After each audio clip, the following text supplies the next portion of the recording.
आपका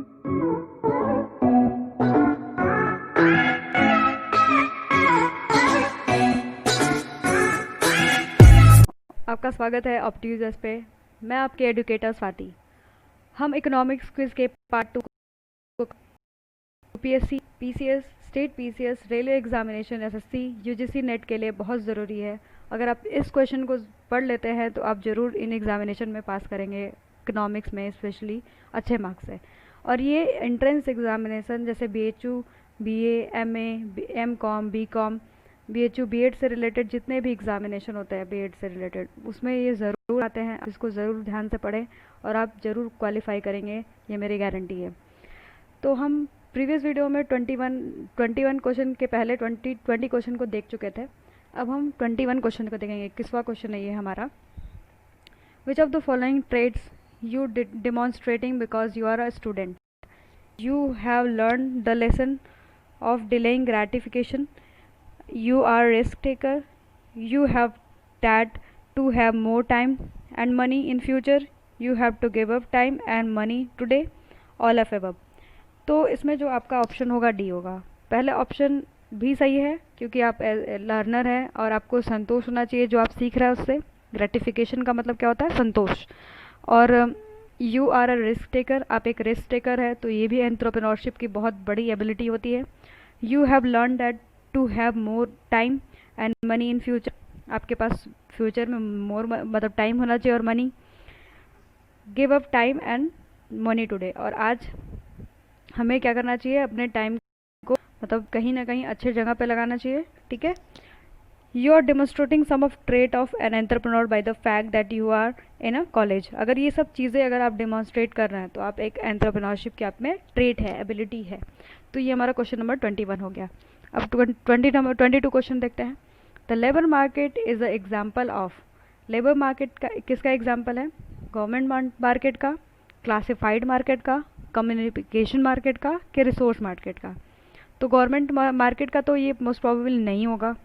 ठीक है। क्लासिफाइड मार्केट का भी नहीं होगा, कम्युनिकेशन का भी नहीं होगा, रिसोर्स का होगा। क्योंकि रिसोर्स जो हमारा 4 रिसोर्स है, लैंड है, लेबर है, और कैपिटल है, और एंटरप्रेन्योर है।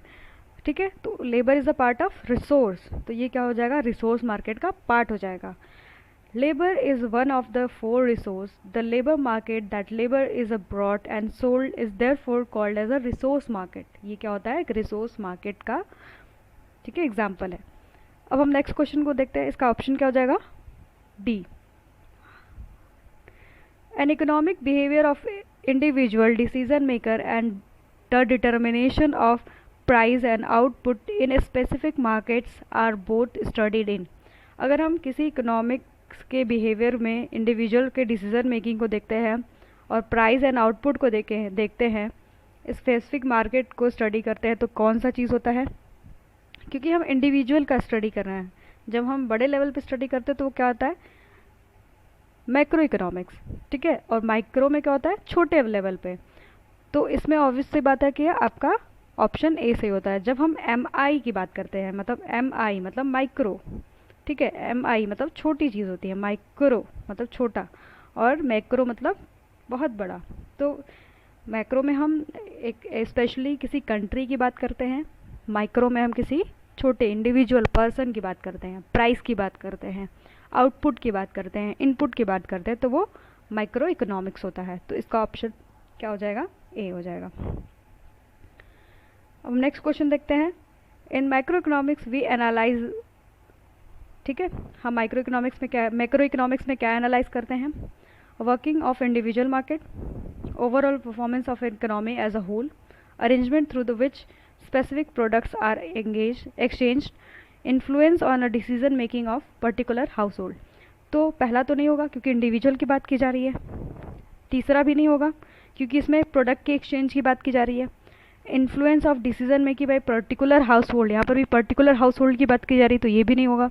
तो यानी क्या हो जाएगा, overall performance of the economy as a whole, तो ये क्या हो जाएगा आपको का मैक्रो इकोनॉमिक्स। ठीक है, तो आपका option B is a correct.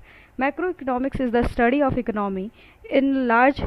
It's like if you are flying over a economy, able to see how all different parts fit together. ठीक है, तो सारे जब पार्ट्स फिट टुगेदर मतलब अलग अलग पार्ट्स को मिला के क्या बन जाता है, मैक्रो बन जाए, मतलब माइक्रो को मिला देंगे सारे, मतलब माइक्रो के जो कॉन्सेप्ट उसको मिलाएंगे तो मैक्रो बनेगा, मतलब इकोनॉमी एज अ होल हम इसमें देखते हैं, ये लार्ज पार्ट होता है। तो इसमें क्या होगा, overall performance of economy as a whole देखेंगे, तो इसका ऑप्शन बी करेक्ट है। नेक्स्ट क्वेश्चन हम देखते हैं, the assumption of rational self interest mean the economic decision maker, क्या होगा इसका, पहला ऑप्शन है have no concern for welfare of others, ठीक है, सेल्फ इंटरेस्ट की बात कही जा रही है तो सेल्फ कहीं ना कहीं इसमें वेलफेयर ऑफ अदर्स को नहीं देखा जाएगा। बी ऑप्शन है consider the welfare of others to be a more important than the own happiness, ये भी नहीं होगा, पहला भी नहीं होगा, दूसरा भी नहीं होगा। सी क्या है, know with certainty which choice will have the best result, ये भी नहीं हो सकता है।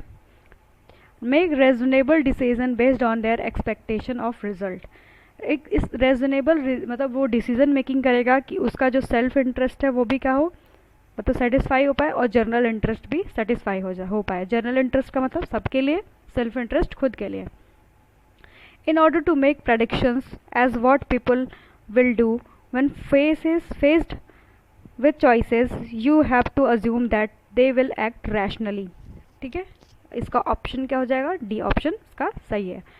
अब नेक्स्ट क्वेश्चन को देखते हैं, in a free market there is always strife, nothing is constant, everything is flux, economy slumps as inevitable all and above, ठीक है, तो इसका ऑप्शन होगा डी। अब इसमें जो मतलब फ्री मार्केट क्या होता है, फ्री मार्केट जहाँ पर सब लोग एक दूसरे से कुछ भी एक्सचेंज कर सकते हैं, मतलब सब कुछ क्या होती है, फ्री होती है। In our attempts to avoid inequality slums anything else we find objectionable, we often fall short of our aspirations, we can not थ्वाट the market when we force the market bend to our desire, we can change that market looks like the force ultimately prevail, ठीक है, तो ये क्या होता है, जो ये these are the characteristic of the free market, ठीक है, तो इसका ऑप्शन क्या हो जाएगा, डी, मतलब ये तीनों ऑप्शन क्या है इसमें सही है। अब नेक्स्ट क्वेश्चन हम देखते हैं, the rational economic decision maker will make a change only if, जो रैशनल इकोनॉमिक डिसीजन मेकर होगा वो क्या चेंज करेगा, change in free of risk, change is free of risk, change free मतलब रिस्क से फ्री होता है, there are no cost involve, there expectation are correct, और नेक्स्ट ऑप्शन है आपका expected marginal benefit exceed expected marginal cost, तो इसका option D होगा, क्योंकि देखिए change of free of risk मतलब कभी वो फ्री ऑफ रिस्क तो हो नहीं सकता, रिस्क तो हर जगह होता है, और सेकंड ऑप्शन है नो कॉस्ट इन्वॉल्व, ऐसी बात तो नहीं है, अगर वो डिसीजन मेकिंग कर रहा है किसी चेंज के लिए तो उसमें कॉस्ट तो इन्वॉल्व होगा, मतलब कॉस्ट तो होगा किसी भी गुड्स का। एक्सपेक्टेशन आर करेक्ट, कभी नहीं एक्सपेक्टेशन ज़रूरी नहीं कि सही हो। Expected marginal benefit exceed the marginal cost, कभी कभी हमारा जो मतलब जो वो होता है बेनिफिट होता है वो क्या हो जाता है, इंक्रीज कर जाता है मार्जिनल कॉस्ट को, ठीक है। Marginal benefit measured by how much benefit one receive from the last act, marginal cost is a measured the cost of last act, one will choose do not something if the marginal benefit of the last act is greater than the marginal cost of the last act. तो इसमें क्या हो जाएगा कि जो rational economic decision maker होगा वो क्या करेगा, अपना प्रॉफिट देखेगा, ठीक है, प्रॉफिट देखेगा तो वो जो मार्जिनल बेनिफिट, हमेशा उसका मार्जिनल बेनिफिट मतलब बेनिफिट ज़्यादा देखेगा तो मतलब बेनिफिट इंक्रीज करेगा और मार्जिनल कॉस्ट को डिक्रीज करना चाहेगा, ठीक है, वो बस यही चीज़ चेंज करना चाहेगा, नहीं ना कि इन सब चीज़ों को। अब नेक्स्ट क्वेश्चन हम देखते हैं, economic information is a scarce and costly, economic information first option है is scarce and costly to acquire, next है available for free and any decision maker, is not required for a rational decision maker, must be complete before any decision made. पहला बात ये scars नहीं होता और कोई cost नहीं होती इसकी, मतलब पहला ऑप्शन दिया है। नेक्स्ट ऑप्शन है available for free to any decision maker, is not required for rational decision making, और इसका ऑप्शन जो आंसर होगा वो ए होगा, government and businesses spend an enormous amount of resource on acquiring information। जो मतलब जो गवर्नमेंट होती है, जो बिजनेसेस होते हैं, वो बहुत ज़्यादा स्पेंड करते हैं कि मतलब उन्हें क्या मिल सके, मतलब इकोनॉमिक इंफॉर्मेशन मिल सके। तो इसीलिए ये क्या होती है, बहुत स्कार्स होती है और बहुत कॉस्टली भी होती है। ठीक है, अब हम नेक्स्ट क्वेश्चन देखते हैं, मतलब इसका ऑप्शन क्या है, ए सही है। नेक्स्ट क्वेश्चन हम देखते हैं, the price mechanism gives incentives to supplier and determines the distribution of income, will provide skilled worker with a good income and all of above। तो इसका ऑप्शन है डी। इसका ऑप्शन ए देख थोड़ा explain करते हैं। गिव इंसेंटिव्स टू सप्लायर, जो price mechanism होता है उसमें सप्लायर को क्या मिलता है, इंसेंटिव मिलता है। इंसेंटिव एज अ बेनिफिट, वो बेनिफिट पाता है क्योंकि उसका जो कॉस्ट जो मतलब वो मतलब लगाता है उसके कंपैरिजन में उसको क्या मिलता है, रेवेन्यू ज़्यादा जनरेट होता है। ठीक है, determine the distribution of income, ये डिस्ट्रीब्यूशन ऑफ इनकम को भी डिटरमाइन करता है प्राइस मैकेनिज्म। और provide skilled worker with a good income, और गुड इनकम मतलब प्रोवाइड करता है किसको, स्किल्ड वर्कर को। तो ये हो गया इसका ऑप्शन डी। अब ऑप्शन डी का एक्सप्लेनेशन देखते हैं। All price mechanism can only work if we allow prices to fluctuate in accordance to market forces, then more we impede this free flow of price and less smooth the economic system operates। Price mechanism क्या कैसे work करता है, ये fluctuate करता रहता है market forces के according, और जब इसका फ्री फ्लो होता है, अच्छे से फ्लो होता है मतलब प्राइजेस का, तो ये स्मूथ इकोनॉमिक को स्मूथली रन कराता है प्राइस मैकेनिज्म। ठीक है, तो हम नेक्स्ट देखते हैं। The purpose of our constitution is to make sure, इसका ऑप्शन सी है, पावर रिमेन्स डिसेंट्रलाइज। ठीक है, लार्जर थ्रेट और personal freedom is centralise power. Our constitution divided the power base among different parts of government. Actually जो decentralisation का मतलब ये होता है कि भले ही हमारा इंडिया है, वो जैसे मान लीजिए इंडिया है तो वो फेडरल सिस्टम है, यहाँ पर भी एक तरीके का देखा जाए कि यहाँ पर स्टेट और सेंट्रल दोनों है, पर फिर भी पावर क्या है, डिसेंट्रलाइज है। मतलब अगर स्टेट रन नहीं कर रहा है ठीक से उसकी गवर्नमेंट, तो क्या होगा, पावर किसके पास चली जाती है, सेंट्रल गवर्नमेंट के पास। सब कुछ होते हुए भी ये क्या है, पावर इसका डिसेंट्रलाइजेशन है। तो इसका ऑप्शन क्या है, इसीलिए सी करेक्ट है। Federal government has enough power to regulate economy and there is an equal distribution of income. Equal distribution of income तो कभी भी पॉसिबल नहीं है, वो हमेशा मतलब एक तरीके से आप देख रहे हैं कि जो रिच है वो रिचेस्ट होते जा रहा है, पुअर पुअर ही होते जा रहा है, तो ये चीज़ तो पॉसिबल ही नहीं है। और फेडरल गवर्नमेंट और सेंट्रल गवर्नमेंट के पास कभी ज़्यादा पावर नहीं होता है, कि इतना ज़्यादा पावर नहीं होता है कि वो पूरे इकोनॉमी को रेगुलेट कर पाए। तो पावर रिमेन्स डिसेंट्रलाइज। ठीक है, ये इसका ऑप्शन सही है। अब नेक्स्ट हम देखते हैं, the ceteris and paribus means assumption means. अब ये इकोनॉमिक्स का बहुत इंपॉर्टेंट पॉइंट है। सेट्रिस एंड पैरिबस का मतलब क्या होता है, ठीक है, इसका मतलब होता है holding all other things constant. अगर हम और चीज़ों को क्या लेके चलते हैं, कांस्टेंट लेके चलते हैं। तो ये बहुत इंपॉर्टेंट पॉइंट है। सेट्रिस पैरिबस का मतलब क्या होता है, holding all other things constant. ठीक है, economist can make prediction only if variable change, everything else stage the same. For example, people will by more Cadillacs car and the price goes down, assumption that income or a price of luxury cars do not change। तो हम इसलिए और other things को मतलब हर चीज़ को constant economics में लेके क्यों चलते हैं, मतलब एजम्पशन हम क्यों कांस्टेंट मानते हैं, क्योंकि जो प्राइस है, इनकम है, वो बदलते रहता है। अगर हम ऐसे देखेंगे तो हमारी थ्योरीज क्या हो जाएंगी, रॉन्ग हो जाएंगी। इसीलिए हम कुछ चीज़ों को कांस्टेंट लेके चलते हैं। तो ये बहुत ज़रूरी चीज़ है कि मतलब बहुत सारी चीज़ों को हम कांस्टेंट लेके चले, तब जाके कोई थ्योरी सही हो पाती है। तो सेट्रिस पैरिबस का मतलब यही होता है, holding all other things constant. इसका ऑप्शन डी सही है।